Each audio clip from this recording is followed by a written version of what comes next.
Hello everyone, welcome back to educational sir.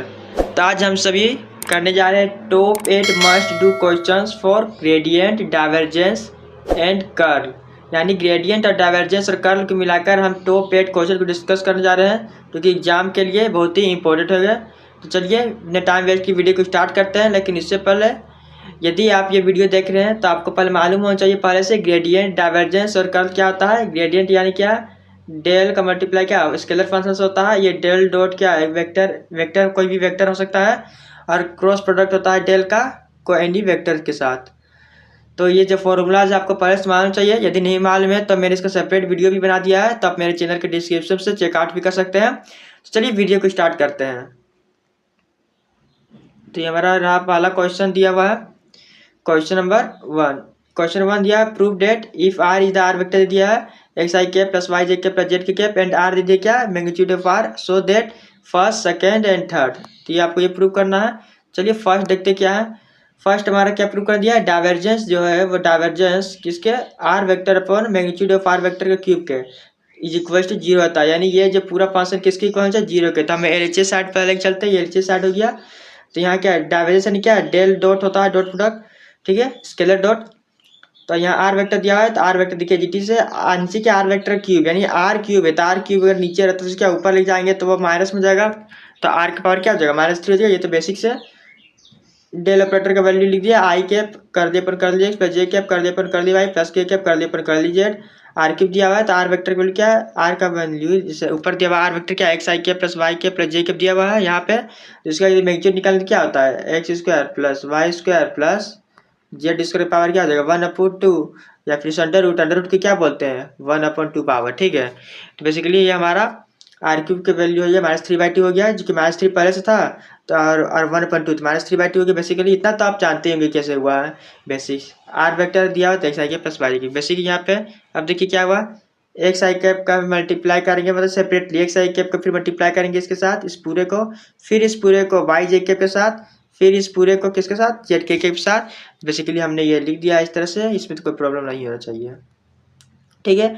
अब देखिए क्या हुआ, ये एक्स आई कैप का वैल्यू जो है, आई कैप और आई कैप का जो डॉट प्रोडक्ट है, ये डॉट प्रोडक्ट याद रखिए, डॉट प्रोडक्ट आई कैप और आई कैप का डॉट प्रोडक्ट क्या होता है, 1 होता है। लेकिन यदि जे कैप और आई कैप का प्रोडक्ट क्या हो जाएगा, 0 हो जाएगा, और के कैप और आई प्रोडक्ट का 0। समझ में आया क्या मैं बोल रहा हूँ, यानी सेम जो आई कैप सेम सेम क्या होता है, 1 होता है। आज ये अपोजिट है, जे आई या फिर के आई या फिर के जे सब का कुछ आ जाएगा, डॉट प्रोडक्ट में बोल रहा हूँ, तो 0 होता है। तो समझिए, तो बेसिकली अब इसका डॉट प्रोडक्ट करना है तो क्या होगा, किसके रिस्पेक्ट में होगा, इसका, ठीक है, इसका होगा इसके साथ, आई कैप के साथ क्या आएगा, पार्शियली डेरिवेटिव होगा। पार्शियल डेरिवेटिव का भी मैंने वीडियो लेक्चर बना दिया है, वो भी डिस्क्रिप्शन आपको मिल जाएगा, तो उससे चेकआउट कर सकते हैं। तो बेसिकली -3/2 को पार्शियल डेरिवेटिव करेंगे, कर दिए एक्स बाई तो -3/2 बाहर आएगा, एक्स स्क्वायर का 2x² हो जाएगा, बाकी एक्स स्क्वायर प्लस जो ये दिया हुआ पूरा उसका -1 होगा, और जो ये फंक्शन लिखा हुआ है -3/2 एक बार एज इट इज लिखा हो जाएगा इस तरह से, ठीक है। ठीक उसी प्रकार हमने क्या किया, यहाँ पे वाई जे कैप का सिर्फ वाई जे कैप के साथ हो कर दिया, अपन कर दिया वाई के साथ ही। तो क्या -3/2 है, तो देखिए यहाँ हमने क्या किया, -3/2 हुआ, यहाँ क्या एक्स स्क्वायर को 0 हो जाएगा, जेड 0, 2y² हो जाएगा। -3/2 पे देखिए हमने माइनस किया -1, ठीक है। उसके बाद देखिए ये जो टर्म लिखा हुआ पूरा एज इट इज हमने लिख दिया है। उसी प्रकार जे कैप जो दिया हुआ उसमें भी हमने -3/2 कॉमन लिया है, फिर 2z², फिर x² y² z² -3/2 फिर ये जी, ठीक है। अब जो कैंसिल हो रहा है हमें 2 कैंसिल कर देना बेसिकली, फिर हमने कॉमन ले लिया इस टर्म को पूरा, x² + y² + z² -3/2 -1 ये सब में आया है, और ये टर्म भी सब में आया है। तो हमने इसको कॉमन ले लिया, ये दोनों को यदि कॉमन लेते हैं, और -3 और ये इतना पूरा जो टर्म है हमने कॉमन लिया है, उसको लेने पर क्या हमारे बचता है, +3 x² + y² + z² सबसे बचता है। देखिए x² यहाँ से क्या y², यहाँ से z², सभी तरह से बचता है -3/2। ये जो टर्म है सब में बचता है -3/2, देखिए लास्ट में, ठीक है। बेसिकली ये इतना होता हमारा। उसके बाद देखिए -3/2 -1 है, -1 क्या नीचे हो सकता है, ये जो टर्म है इस पर नीचे हो जाएगा। बेसिकली हमने ऐसे करने का क्या है, अगर ये टर्म ऊपर जाता है -3/2 -1 हो जाएगा। यानी इस पूरे को हमने कुछ इस तरह से लिखा है यहाँ पे, ठीक है। तो ये यार ये क्या हो गया, कैंसिल हो गया, यहाँ +3 जैसे जी लिख देना है, फिर -3 है, x² -3/2 ऊपर का है, फिर ये तो कैंसिल हो गया, यहाँ +3 है, +3 या -3 ये पूरा टर्म 0 हो जाएगा। तो ये क्या हो गया, हैज प्रूव हो गया। देखिए पार्ट 2 दिया क्वेश्चन नंबर का, डाइवर्जेंस जो है वो क्या ग्रेडियंट इंटू r⁴n के इक्वल होगा क्या n+1 r(n-2). तो बेसिकली हमने LHS लेफ्ट हैंड साइड लिया है, मैग्नीट्यूड निकालेंगे तो क्या हो जाएगा x² + y² + z² under root में r² फाइंड आउट करेंगे तो क्या हो जाएगा, ये जो वैल्यू किसकी है 1/2 के है, 1/2 का वैल्यू है। यदि r² फाइंड करेंगे तो इंटू 2 कर दें तो क्या हो जाएगा 2 कैंसिल यानी 1, इसका 1 का पावर क्या होगा ये GT से ही हो जाएगा x² + y इक्वेशन 1। तो वो equation 1 partial derivative with respect to x y z, equation 1 को x y z के रिस्पेक्ट में पार्शियल डेरिवेटिव करेंगे तो क्या डेल r अपन कर दिया x हो जाएगा, कर दिया r अपन कर दिया x, तो यहाँ 2r हो जाएगा, फिर यहाँ हो जाएगा क्या 2x, ठीक है 2 कैंसिल हो जाएगा, तो कर दिया r अपन कर दिया हो जाएगा x/r। ये सब चीज़ हमने पहले भी देख ली है, ये सब क्वेश्चन हमने पहले भी किया है, ठीक है। तो फिर यहाँ y के एस्पेक्ट में करेंगे उसी प्रकार, तो यहाँ 2 कैंसिल हो जाएगा, तो कर दिया r अपन कर दिया y/r हो जाएगा, उसी प्रकार 2r कर लिया r अपन कर लिया होगा, तो इसका वैल्यू हो जाएगा क्या 2 कैंसिल होने के बाद z/r बेसिकली। तो लेफ्ट हैंड साइड हम देख रहे हैं क्या है डाइवर्जेंस ग्रेडियंट दिया हुआ है, तो फॉर ग्रेडियंट r⁴n क्या ग्रेडियंट का फॉर्मूला ये डेल प्रोडक्ट का क्या डेल का मल्टीप्लाई आता है स्केलर फंक्शन के साथ, ये डेल का वैल्यू हो गया r⁴n दिया हुआ है, तो r⁴n सबके साथ है मल्टीप्लाई में। उसके बाद यहाँ पे दिया कर लिया अपन कर लिया r⁴n है, तो यहाँ पे हमने क्या किया है पार्शियल डेरिवेटिव करेंगे तो n पावर बाहर आएगा और r का एक पावर कम 10-1, यहाँ भी इसी तरह हुआ सेम टू सेम। फिर इसके बाद यहाँ पे देखिए n r(n-1) है, यहाँ भी वही है, यहाँ भी सेम टू सेम वही है। यहाँ पे हमने क्या किया कर लिया r अपन कर लिया, इसकी वैल्यू क्या है x/r, हमने ऊपर फाइंड आउट किया सारा वैल्यू, ये देखिए ऊपर सारा वैल्यू फाइंड किया है, तो उस वैल्यू को पुट कर देना है। वैल्यू यहाँ पे पुट हो जाने के बाद पूरी तरह से फिर देखिए यहाँ x है यहाँ r है, तो r का पावर ऊपर जाएगा तो n-2 हो जाएगा, देखिए n-2 यहाँ भी n-2 यहाँ भी n-2, फिर बाकी एजिटीज हमने लिख दिया है सबको, ठीक है। नाउ अब क्या डाइवर्जेंस ऑफ ग्रेडियंट r⁴n के लिए यहाँ देखिए जो दिया हुआ i⁻, j⁻, k फॉर्म में ये सारा चीज़ वही है एजिटीज, ठीक है। तो ये हमने क्या ये हम सिर्फ ग्रेडियंट ऑफ r(n) पावर निकाला, ये हमने डाइवर्जेंस नहीं फाइंड किया है, ओनली ग्रेडियंट r⁴n, देखिए ग्रेडियंट r⁴n। अब डाइवर्जेंस इसका निकालना है, तो डाइवर्जेंस के लिए हमें अगेन इसके साथ करना पड़ेगा, i⁻ कर दे इसके साथ। तो आपको पता है इसके लिए हम क्या क्या i⁻ का तो i⁻ के साथ ही होगा, यहाँ कर दी क्या है x है, तो कर दी कर दी x यहाँ है, और यहाँ क्या है n r(n-2x), इसी प्रकार y का इसी प्रकार z का। अब इसको x के एस्पेक्ट में करेंगे तो n तो बाहर होगा, n यहाँ पे क्या आ जाएगा बाहर, यहाँ कर दिया कर दिया क्योंकि n क्या कॉन्स्टेंट तो वह बाहर चल गया सब में से। उसके बाद r(n-2) है तो x का क्या होगा x के 1 हो जाएगा। फिर यहाँ मतलब यह प्रोडक्ट रूल सिंपल में आप प्रोडक्ट रूल लगा है, प्रोडक्ट रूल तो आपको आता ही होगा, 12th क्लास का टॉपिक है डिफ्रेंशिएशन। तो अगर वो भी नहीं आता तो मैंने वो भी क्लास 12th का डिफ्रेंशिएशन भी वीडियो में अपलोड किया है अपने चैनल में, तो वो भी चेकआउट कर सकते हैं आप। तो r(n-2) हो गया, x का क्या होता है 1 प्लस हो गया प्लस यहाँ x, फिर x को एजिटी रखेंगे, फिर r⁴n-2 का करेंगे डिफ्रेंशिएशन, तो n-2 बाहर, फिर r का पावर क्या हो जाएगा n-3, फिर क्या r को अलग से डिफ्रेंशिएशन तो कर दिया r अपन कर दिया x। उसी प्रकार यहाँ पे n बाहर कॉमन होगा यहाँ पे, फिर क्या होगा r को एजिटीज रखना है, फिर y का 1, फिर y को करना है एजिटीज, फिर इसका होगा n-2, फिर यहाँ r का पावर n-3, फिर कर लिया r अपन कर दिया। इसी प्रकार ये इस टर्म का होगा। फिर यहाँ से जो टर्म कॉमन आता है यहाँ देखिए बेसिकली हमारा जो टर्म कॉमन आया है n, यहाँ 3r(n-2) यहाँ n-2 ये कॉमन आता है, बाकी सब ये x y z ये कुछ चीज़ से बच जाता है। इसको बच जाने के बाद इसका का वैल्यू अगेन हमें वैल्यू ऊपर जो दिया पुट कर देना है, तो हमने यहाँ वैल्यू जो सारा है पुट कर दिया है। उसके बाद देखिए n-2 r-3, यहाँ देखिए r को मुझे एलसीएम बेसिकली लेना है, जो कैंसिल हो जाएगा कैंसिल करना है, यहाँ r बचता है ऊपर में, r बचने के बाद यहाँ आप देखिए r⁴n-2 यहाँ जो है कॉमन आता है, r⁴n-2 हमने कॉमन ले लिया है। कॉमन लेने के बाद यहाँ क्या बचेगा क्या 3n, देखिए 3n प्लस n यहाँ पे बचेगा n-2 ये कॉमन हो जाएगा। फिर 3n जो है इसको क्या n² - 2n हो जाएगा, फिर यहाँ n² प्लस n r(n-2) इस टर्म का हमें करेंगे तो क्या n² प्लस n कैसे हो गया n² यहाँ होगा, यहाँ 3n - 2n क्या हो जाएगा प्लस n, तो n² प्लस n यहाँ n टर्म कॉमन लेंगे तो n+1 r के पावर n-2, ये क्या LHS RHS इक्वल हो गया है प्रूव्ड। उसी प्रकार दिया हुआ है पार्ट 3 में डाइवर्जेंस दिया r5 करके 3 plus r grade 5, left hand side दिया डाइवर्जेंस r5 फाइंड आउट करना है, तो RHS लिए हमने लिया LHS लेफ्ट हैंड साइड। तो यहाँ डाइवर्जेंस यानी क्या डेल डॉट है, तो यहाँ कर दे पूरा वैल्यू लिख देंगे r5 यानी ये मेरा ये r हो गया ये फाई हो गया।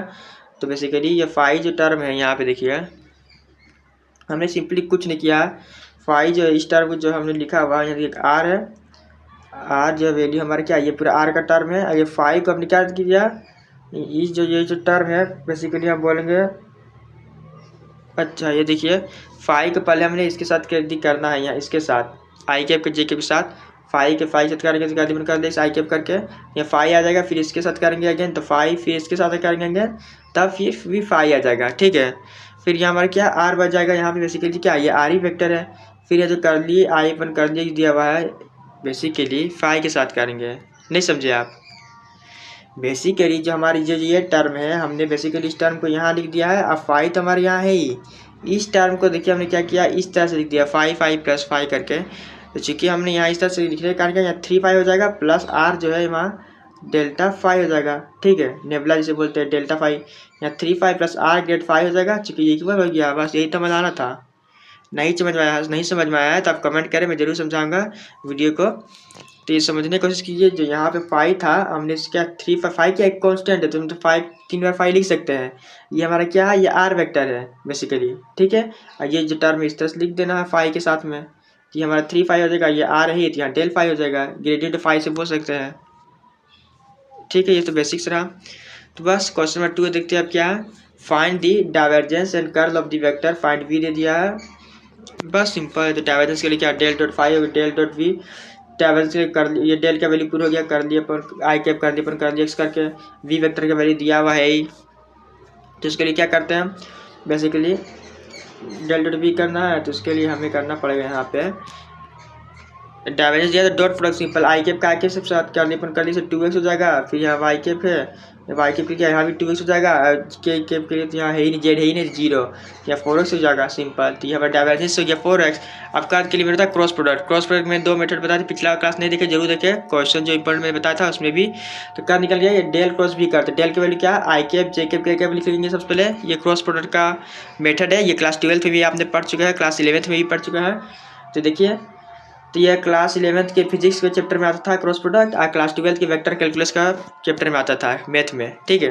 तो ये डेल क्रॉस वी, डेल की वैल्यू क्या आई कर दिया पर कर दिया कर इसमें कर दिया, ठीक है।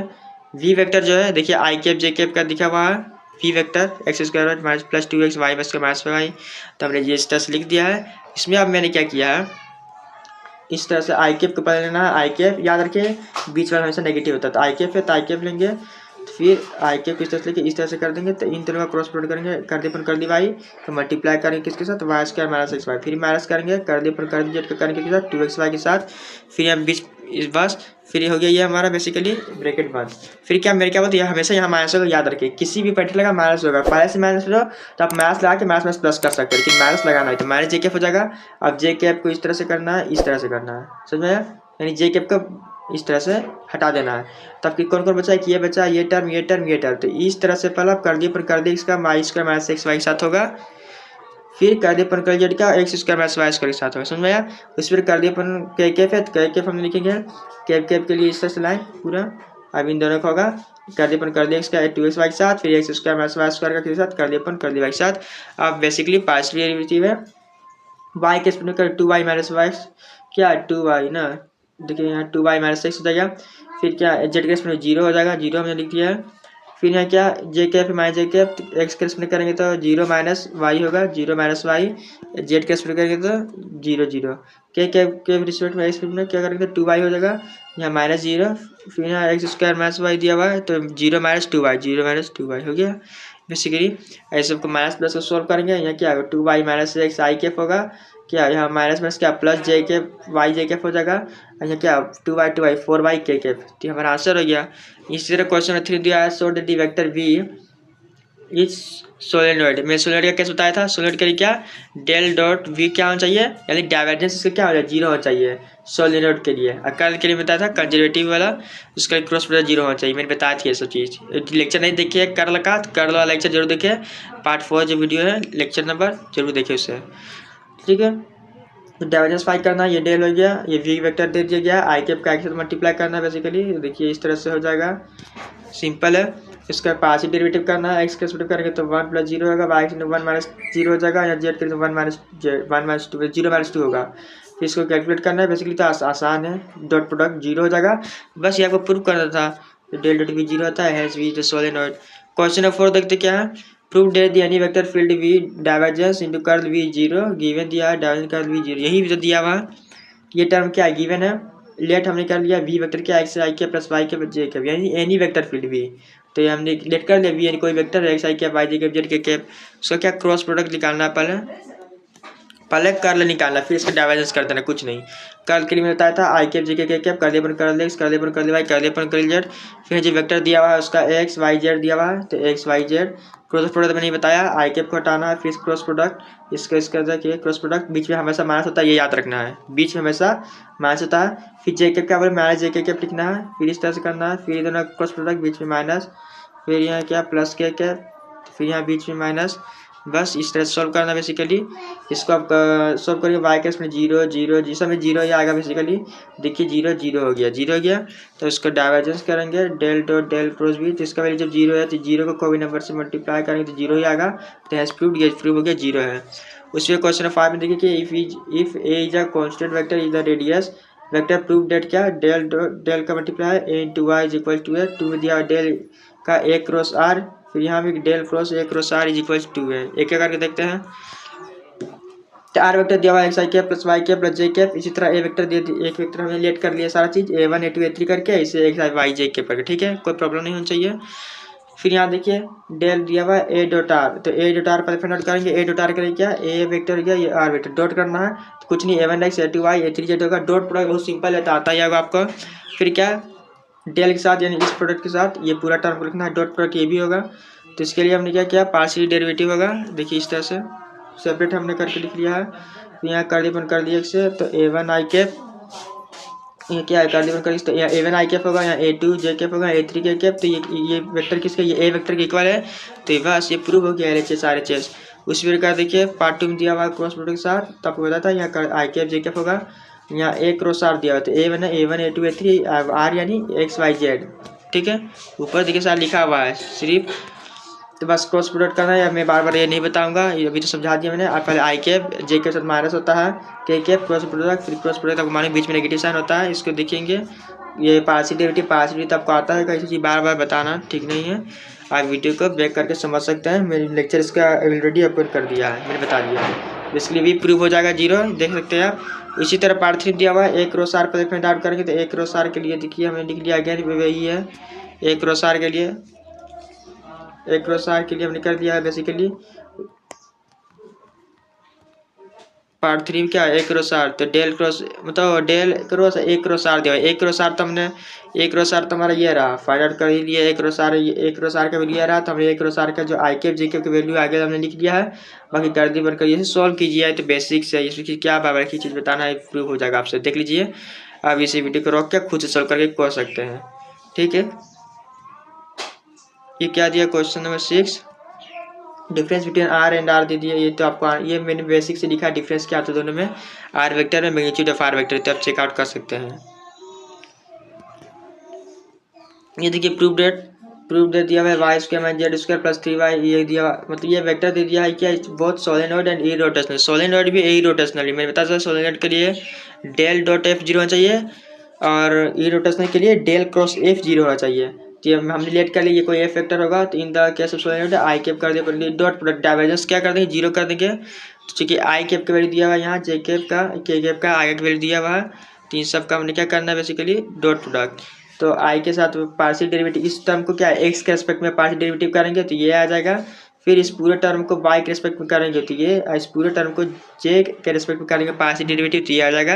पार्शियल डेरिवेटिव का तो मैं ये बताऊंगा नहीं, मैं बार बार बोल रहा हूँ, यदि पार्शियल डेरिवेटिव नहीं आता है वीडियो लेक्चर में डिस्क्रिप्शन में है चेकआउट कर सकते हैं। इरोटेशनल डेल क्रॉस एफ है, डेल क्रॉस एफ मैंने अभी बताया कर दे भाई, इसको डॉट आई कैश पर करेंगे तो इसे हटा देना है, इन दोनों का क्रॉस प्रोडक्ट इसके साथ फिर इसके साथ पीछे माइनस साइन, बताऊँ नहीं बार बार, इसे चेकआउट कर लीजिए एकदम सिंपल से देख लीजिए, या आप खुद से कर सकते हैं, इससे आप वीडियो को पॉज करके देख सकते हैं।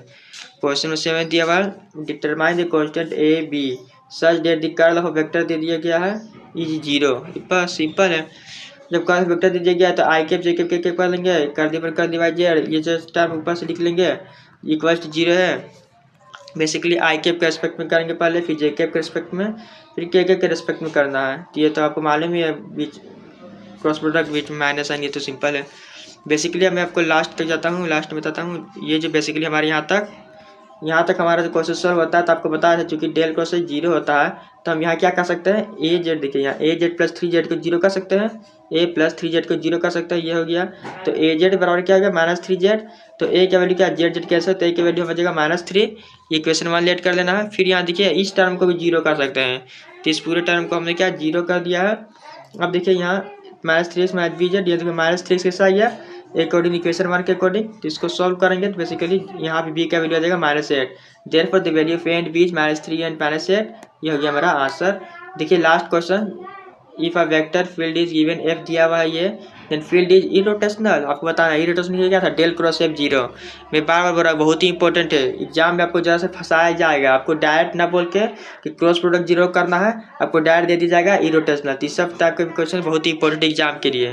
तो देखिए डेल क्रॉस f करेंगे, आई कैप जे कैप के कैप, आपको मालूम है ये सब चीज बात बताना पड़े, बस क्रॉस प्रोडक्ट निकालिएंगे। फाइनली आपको जो आंसर आएगा क्या, जीरो आना चाहिए। देखिए जीरो आया, लास्ट में जीरो नहीं आया, तो क्या बोलेंगे, del cross f is not zero, hence is the field is not irrotational. यदि जीरो आया तो बोलते क्या, इट इज इरोटेशनल, लेकिन जीरो नहीं आया तो इसलिए बोलेंगे इट इज नॉट इरोटेशनल। बस हमारा आज का लेक्चर यहीं खत्म होता है। तो वीडियो अच्छी लगे तो लाइक करें, शेयर करें। आज चैनल में पहली बार आए हैं, चैनल को सब्सक्राइब करना ना भूलें, अपने दोस्तों के पास शेयर जरूर करें। ये जो टॉप 8 मल्टी क्वेश्चन एग्जाम के लिए बहुत ही इंपॉर्टेंट है।